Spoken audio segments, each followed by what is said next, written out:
अब हम आपको बताते हैं उस चैलेंज के बारे में, उस चुनौती के बारे में जो आपको हमको झेलनी है कुछ घंटों के भीतर।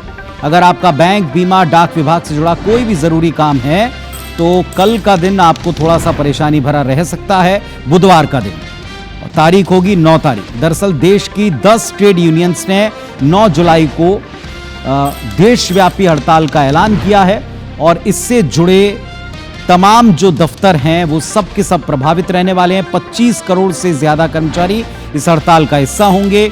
लोगों को काफी दिक्कतें होंगी। इस हड़ताल से बैंक, बीमा, डाक, कोयला खनन, हाईवे निर्माण, कई सारे सेक्टर्स को प्रभावित करना तय माना जा रहा है। ट्रेड यूनियन सरकार की निजीकरण, 4 नए श्रम कानूनों के विरोध में हड़ताल पर हैं।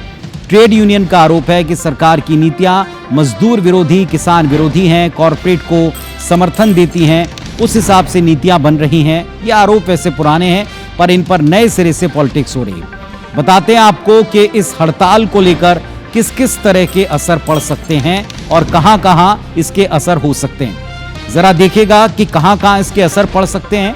अगर आप भी ये काम चाहते हैं तो नजर डालिए। बैंकिंग सेक्टर में इसका आपको जरूर ख्याल रखना पड़ेगा। सरकारी हो, कोऑपरेटिव बैंक हो, ये बंद रहेंगे। डाक सेवाओं पर असर पड़ेगा, कामकाज ठप रह सकता है, डाक डिलीवरी में देरी हो सकती है। परिवहन के दृष्टि से सरकारी बसें, स्टेट ट्रांसपोर्ट सेवाएं थमी रह सकती हैं। कोयला खनन को लेकर खनन औद्योगिक इकाइयों में काम रुक सकता है।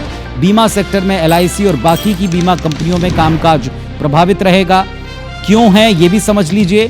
सरकार की मजदूर और किसानों से जुड़ी नीतियों का विरोध होगा।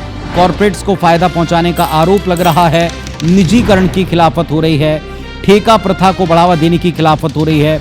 ज्यादा भर्ती और बेहतर वेतन की मांग को लेकर अपनी आवाज बुलंद की जा रही है। देश भर के ट्रेड यूनियंस ने देश भर में भारत बंद का आह्वान किया तो उधर बिहार में भी एक और दूसरी वजह से महागठबंधन विपक्ष पहले ही ऐलान कर चुका था। ये भी आपको याद होगा।